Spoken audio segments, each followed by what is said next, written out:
अस्सलाम वालेकुम स्टूडेंट्स। हमारा आज का जो टॉपिक है वो है फाइलम नीमाटोडा में some important nematode parasites of human beings. ये नीमाटोड्स की किस्में हैं जो कि एंडोपैरासाइट्स की शक्ल में हमारे जिस्म में इन्फेक्शन पैदा करती हैं। इनकी कई सारी किस्में हैं। इसके अलावा भी बहुत सारे नीमाटोड्स ऐसे हैं जो हमारे बॉडी के अंदर एंडोपैरासाइट के तौर पर रहते हैं, लेकिन हम इस वक्त इन 4-5 को ही डिस्कस कर रहे हैं। पहला जो आ जाता है इसकी बात करते हैं, एस्कैरिस लुम्ब्रिकॉइडस इसका साइंटिफिक नेम है और इसका आम नाम है the giant intestinal round warm of humans. तो एस्कैरिस बहुत ही कॉमन जो है ये राउंड वॉर्म है और बड़ी मिकदार में ये इन्फेक्शन पैदा करता है। माना ये जाता है कि तकरीबन 800 मिलियन जो लोग हैं तमाम दुनिया में इसका एक साल के अंदर शिकार हो जाते हैं और ये बहुत बड़ी तादाद में जो एग्ज़ है वो प्रोड्यूस करते हैं और हमारे फीकल मटीरियल के जिस्म से अखराज के साथ ही इसके एग्ज़ भी रिलीज़ हो जाते हैं। तो ये जो फीकल मटेरियल है ये ज़ेर ज़मीन पाइपों से जब गुजर रहा होता है और सीवरेज की निकासी ठीक ना होने की वजह से जब साफ़ पानी के साथ या खाने पीने वाली चीज़ के साथ किसी तरह से इसकी कंटेमिनेशन हो जाए तो इसके जो एग्ज़ हैं वो हमारी बॉडी के अंदर पहुंच जाती हैं। अब यहाँ पर आप इसका लाइफ साइकिल देख सकते हैं। जो स्टेजेस ह्यूमन के अंदर गुजारी गई हैं वो और जो एक्सटर्नल एनवायरनमेंट में दिखाई गई हैं वो।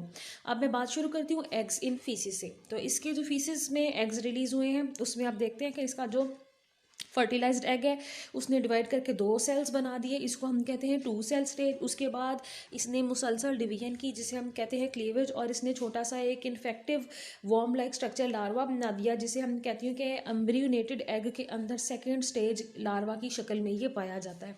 उसके बाद ये अपने खौल को ब्रेक कर देता है।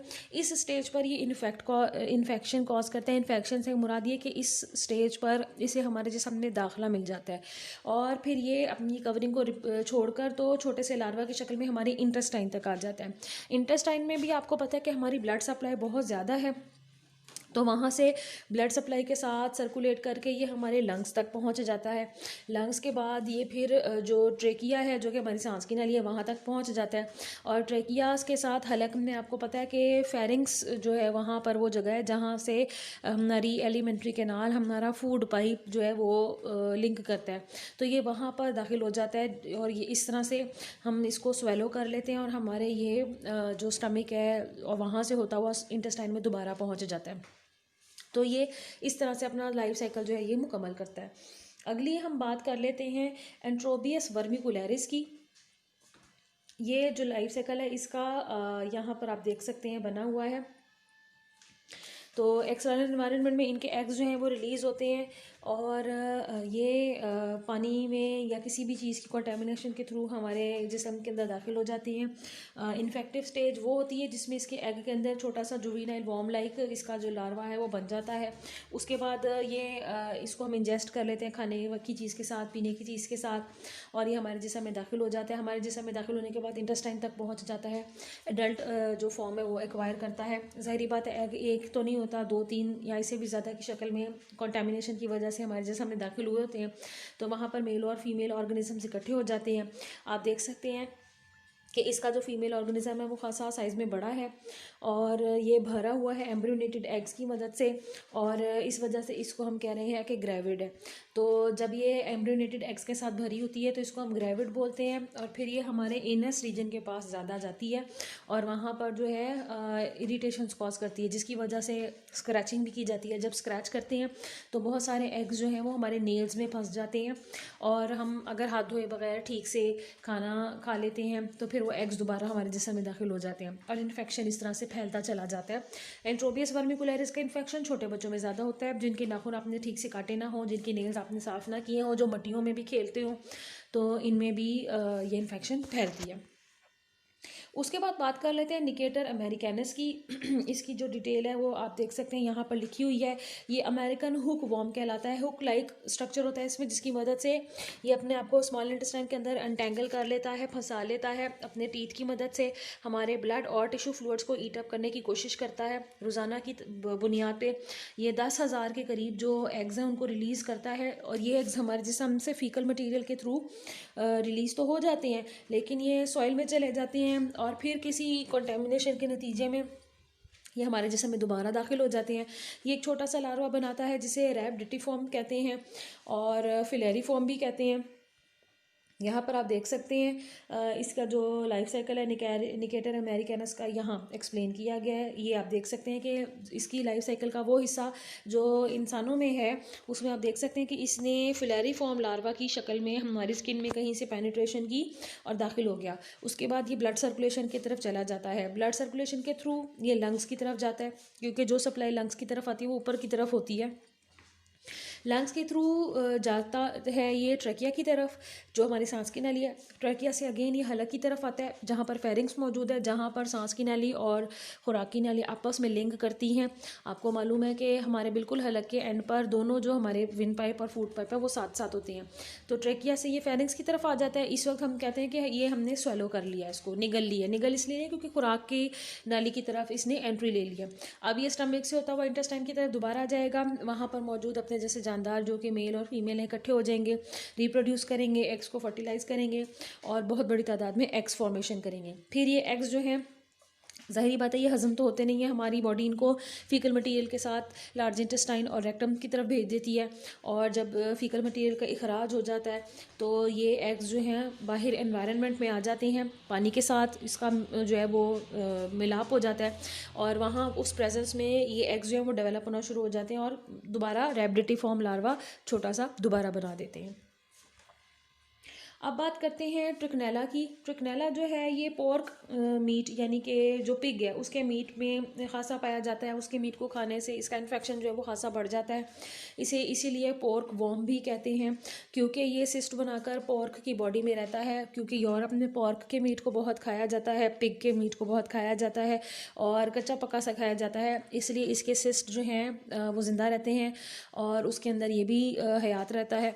और ये फिर इन्फेक्शन जो है वो ऐसे पैदा कर देता है कि आपने जब मीट खाया तो उसमें आपको बज़ाहिर तो पता नहीं चलता कि इसके सिस्ट मौजूद हैं, बहुत छोटे होती हैं। तो ये जब आपके स्टमक में पहुंच जाता है तो ये हज़म नहीं होता और ये इन्फेक्शन पैदा करना शुरू कर देता है। यहाँ पर आप देख सकते हैं कि मीट यानी पोर्क को दिखाया गया है जिसमें इसने छोटे छोटे सिस्ट बनाकर जो है अपना गुजारा किया ताकि ये बच सके हमारे होस्ट के एंजाइम से और इसको प्रोटेक्शन मिल सके। इसको खाने के नतीजे में ये हमारी स्मॉल इंटेस्टाइन में पहुंच गया। स्मॉल इंटेस्टाइन में जाकर इसने एडल्ट रूप इख्तियार कर लिया। मेल और फीमेल ऑर्गेनिजम्स हैं वो सामने आ गए। स्मॉल इंटेस्टाइन में ये रहना शुरू कर देता है। वहाँ पर आपको पता है इसके लिए हॉस्टाइल एनवायरनमेंट होता है, क्योंकि ब्लड, म्यूकस और जो हमारी हजमशुदा खुराक होती है वो स्मॉल इंटेस्टाइन में ही मौजूद होती है। उसके बाद ये इसका जो लार्वा है ये हमारे म्यूकोज़ा जो लाइनिंग होती है उसके साथ भी अटैच कर लेता है, अपने आप को जोड़ लेता है। यहाँ बाज़ दफ़ा ये दोबारा सिस्ट बनाकर रहना शुरू कर देता है और म्यूकोज़ा के साथ अटैच हो जाता है। तो स्वाइन और इस तरह के दूसरे जो कार्निवोरस ऑर्गेनिजम्स हैं जो कि खुले जंगलात वगैरह में भी पाए जाते हैं, उनमें भी इसका इन्फेक्शन जो है वो इसी वजह से फैलता है। तो इसे कहते हैं ट्रिकनेला। इसका नाम है जी, ये देखें, ट्रिकनेला स्पिरालिस ये पोकवॉर्म कहलाता है।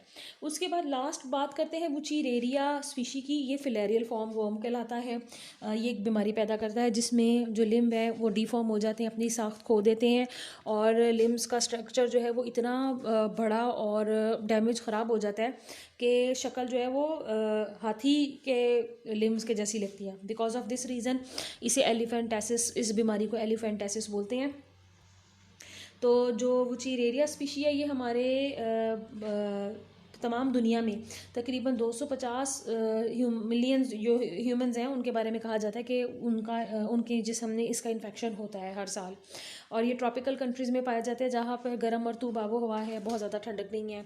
तो इसकी वैसे तो बहुत सारी किस्में हैं, आगे से स्पीशीज़ हैं। मिसाल के तौर पर वुचीरेरिया बैनक्रॉफ्टी, वुचीरेरिया मलाए, एलोंगेटेड थ्रेड लाइक जो है ये ऑर्गेनिज्म है और ये हमारे लिम्फेटिक सिस्टम को जाके जो है वो डैमेज करता है, जिसकी वजह से हमारा जो लिम्फेटिक सिस्टम का काम है कि वो टिश्यू फ्लूइड को, इंटरस्टिशियल स्पेसेस को ड्रेन आउट करता है और उसमें से फ्लूइड को वापस ब्लड का हिस्सा बनाता है, ये काम रुक जाता है। इस काम के रुक जाने की वजह से जो टिश्यू फ्लूइड है वो मुसलसल डिपॉजिट होता रहता है और लिम्स जो है वो डिफॉर्म होना शुरू हो जाते हैं, अपनी शेप जो है वो खो देते हैं।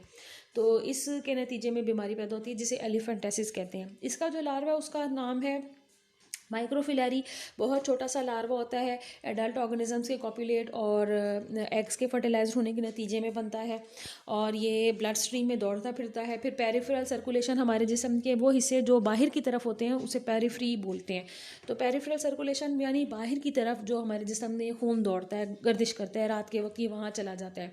When a mosquito feeds on a human it injects the microfilaria, क्योंकि मॉस्किटो हमारे एक्टोपैरासाइट हैं, ये हमारा खून चूसते हैं। खून चूसने के दौरान ये बहुत सारे माइक्रोफिलरी को अपने साथ ले जाता है और वहाँ मॉस्किटो के थोरेसिक मसल्स के अंदर ये मल्टीप्लाई करना शुरू कर देता है और रहना शुरू कर देता है और ये अपने आप को मोल्टिंग भी करेगा, यानी अपनी जो प्रोटेक्टिव कवरिंग है उसको रिमूव करके जो है साइज को इंक्रीज भी करेगा और ग्रोथ भी करेगा। When the mosquito takes another meal of blood the mosquito's proboscis injects the infective third stage larva of the blood into new host. तो ज़ाहिर बात है कि मॉस्किटो आपको पता है कि बार बार खून चूसते हैं क्योंकि उसमें भी फीमेल ऑर्गेनिजम्स ने एग लेइंग करने से पहले उनको इंपॉर्टेंट प्रोटीन्स की ज़रूरत होती है जो उन्हें हमारे जिस्म से मिल जाती है। तो जब वो खून चूसने के दौरान किसी नए जानदार को जिसमें इसका इन्फेक्शन नहीं है उसके अंदर माइक्रोफिलरी को जो कि थर्ड स्टेज पर पहुंच चुका है उसने 2 दफ़ा मोल्टिंग कर लिया, उन हमारी बॉडी के अंदर इंजेक्ट कर देता है। तो इन्फेक्शन जो है वो एक इंसान से दूसरे इंसान तक फैल जाता है मॉस्किटो की बाइटिंग की वजह से। A filarial worm is prevalent in United States is Dirophilaria immitis. United states of America में जो फिलेरियल वॉर्म की किस्मों में से एक किस्म है जिसका नाम डायरोफाइलेरिया इमिटिस रखा गया है। ये डॉग्स में पाया जाने वाला पैरासाइट है, क्योंकि आपको पता है कि यूरोप ने अमेरिका वगैरह में पेट्स को रखने का ट्रेंड बहुत ज़्यादा है, खासकर डॉग्स को रखने का बहुत ट्रेंड ज़्यादा है। तो since the adult worm lives in the heart and large arteries of the lungs the infection is called as heart worm disease.